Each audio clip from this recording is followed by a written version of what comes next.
In the dimly lit chambers of Casterly Rock, Tywin Lannister sat at a long, ornate table, his piercing green eyes fixed on a map of Westeros spread before him. Beside him, his brother Kevan Lannister stood, his face marked with worry but his posture steady.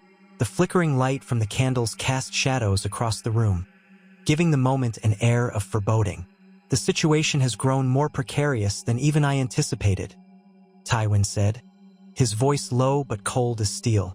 "Robert Baratheon presses from the south, the Riverlands hold firm to the east, and now the Vale has committed its knights to the wall. We are surrounded." Kevan nodded, his expression grim. "And the reports of these dragons, Tywin? Larger than anything seen since the doom of Valyria. Can they truly be as formidable as they say?" Tywin leaned back in his chair, his fingers steepled. "I've learned not to dismiss reports, no matter how fantastical. Dragons of such size are a threat beyond any army we could muster. If this Varos and Daenerys Targaryen choose to act against us, it will not matter how many men we field." Kevan frowned, his voice cautious. "Then what is our path forward? You've never been one to bend the knee, brother. But this is different. The Lannister name cannot withstand the wrath of dragons." Tywin's expression hardened, his mind working through the labyrinth of possibilities. "We will not bend, but we must adapt. The Ironborn, for all their savagery, have their uses. Their fleets could prove invaluable in cutting off supply lines to the Riverlands and harrying Baratheon forces along the western coast." Kevan raised an eyebrow. "You would ally with the Greyjoys? They've always been a thorn in the realm's side. Their loyalty is as fleeting as the tides." "They don't need to be loyal," Tywin replied sharply. "They need to be useful. Balon Greyjoy desires power, and he knows he cannot achieve it alone. If we offer him a chance to expand his influence, to solidify his position in the Iron Islands, he will take it." Kevan leaned forward, his tone skeptical. "And what would we offer him, Tywin? The Greyjoys care little for coin, and they'll demand more than empty promises." Tywin's lips pressed into a thin line, his gaze calculating. "We offer him control of the western coastline, territory that will ensure his dominance over the seas. In return, he must commit his fleets to our cause and pledge not to raid Lannister lands during this alliance." Kevan hesitated, clearly uneasy. "And what happens when the alliance is no longer convenient for him?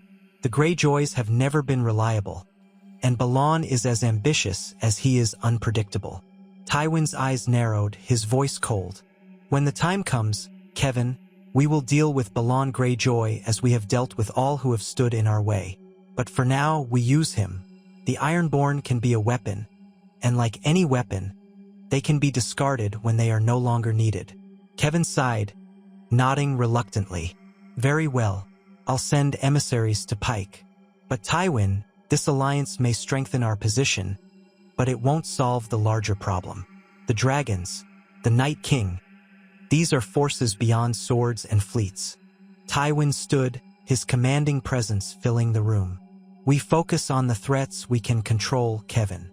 The Greyjoys will give us an edge against Robert and his allies. As for the dragons and the dead, we will watch, wait, and strike when the time is right.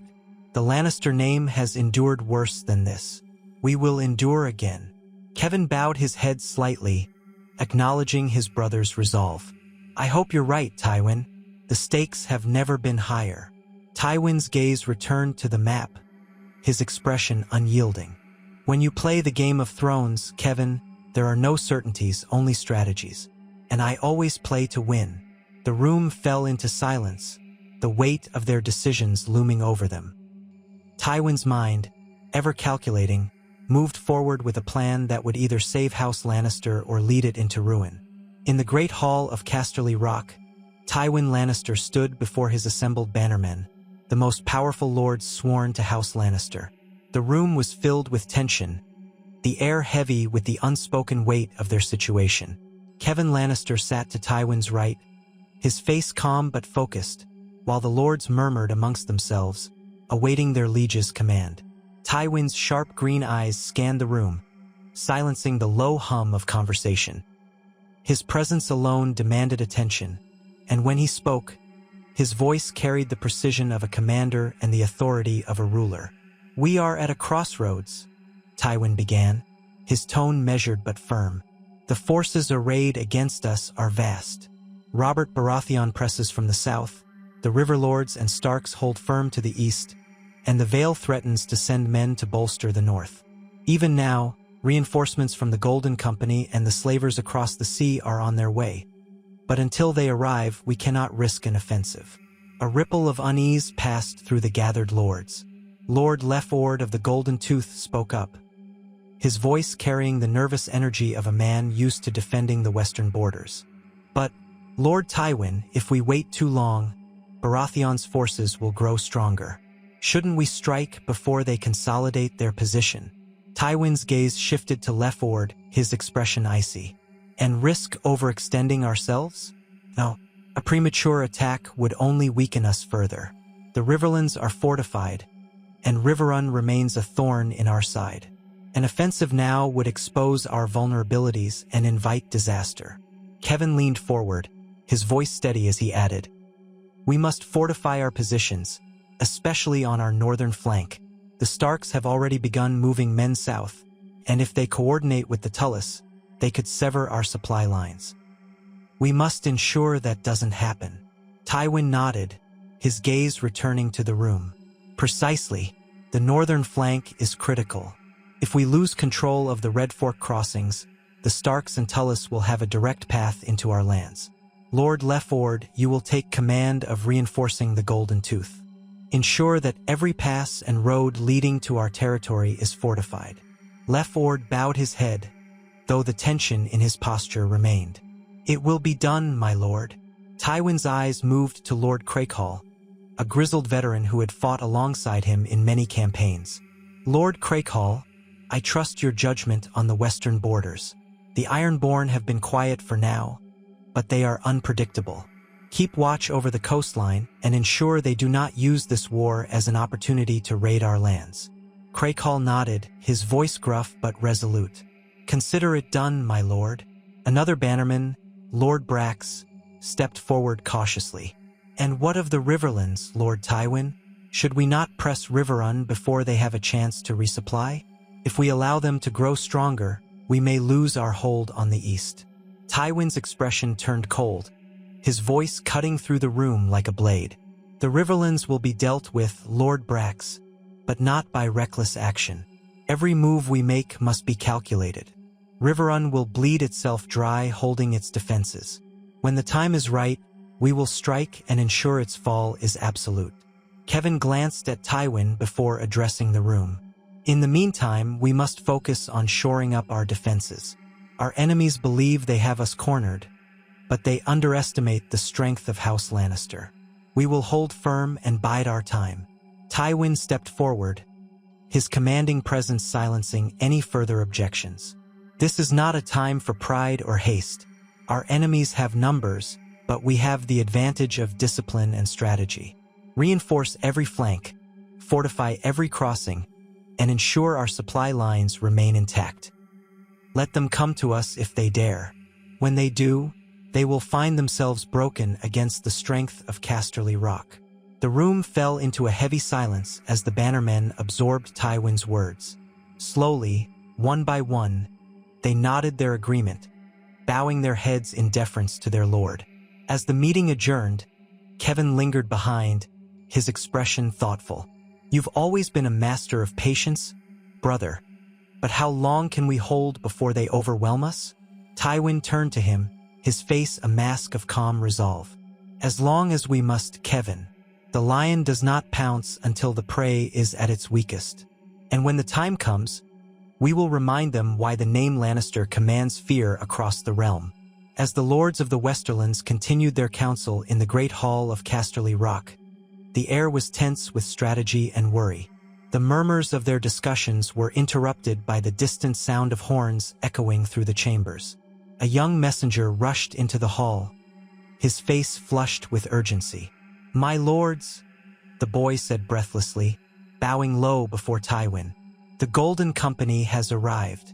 Their ships are landing at the harbor as we speak." The lords turned to one another, their expressions a mix of relief and unease. Tywin rose from his seat with a measured calm, his commanding presence silencing the whispers that had begun to spread. "Let us see for ourselves," Tywin said, his voice steady but laced with authority. The lords followed him to the high balcony overlooking the harbor. The golden afternoon sun cast its light upon the glittering sea, where dozens of sleek, black and gold ships were anchored just off the coast. Rowboats carried men and supplies ashore in an orderly procession. The banners of the Golden Company, golden elephants on a field of black, fluttered in the brisk sea breeze, a stark reminder of the infamous Seldsword's reputation for discipline and efficiency. On the beach below, the Golden Company was disembarking in force. Columns of heavily armed men, their armor glinting in the sunlight, marched in perfect formation.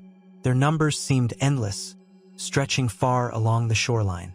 Officers barked orders in practiced tones, and elephants, massive and intimidating, were led ashore by handlers, their tusks adorned with golden decorations. Kevan Lannister stepped forward, his face a mix of awe and caution. 25,000 men, he said almost to himself, and well-trained by the looks of it. Lord Crakehall let out a low whistle. That's more than enough to turn the tide. With these men, we could retake the Riverlands and press Baratheon in the south. Tywin's sharp gaze swept over the scene below. The Golden Company is not just any Seldsword company. They are disciplined, experienced, and loyal to their contracts. But they are also costly. Every coin we've paid them must be repaid with victory. Anything less, and the expense will mean nothing. Lord Brax, standing nearby, nodded but spoke cautiously. Their arrival will bolster our numbers, but it may also embolden our enemies. Robert will not sit idle when he hears of this. And if word reaches Daenerys or this Varos— Tywin turned to him, his voice cold. Let them hear. Let them know we are not a force to be trifled with. The Golden Company's reputation alone will give them pause. For now, our priority remains securing our borders and reinforcing our position. Kevan glanced at the beach again, where elephants were being prepared for transport inland. What are your orders for them, Tywin? Will we move immediately to the Red Fork, or hold them here to defend the rock? We will use them strategically, Tywin replied, his tone decisive. A portion will fortify the rock and secure the western flank. The remainder will reinforce the northern front, ensuring that Stark and Tully cannot gain further ground. They must see that every step they take toward us will be met with resistance. As the lords nodded in agreement, Tywin's gaze lingered on the ships still anchored in the harbor. The arrival of the Golden Company was a turning point, a chance to regain the initiative and remind the realm why the Lannister name commanded fear. But even as the Seldsword's banners flew proudly over the coast, Tywin's mind remained cautious. For all their numbers and strength, the threats arrayed against them were unlike any the realm had faced before. Dragons, the Night King, and alliances forged in desperation loomed on the horizon. The Golden Company was a powerful tool, but it would take more than soldiers to survive the storm to come. Tywin turned back to his lords, his voice steady and unyielding. See that they are well provisioned and prepared. The war is far from over, and I intend to win it.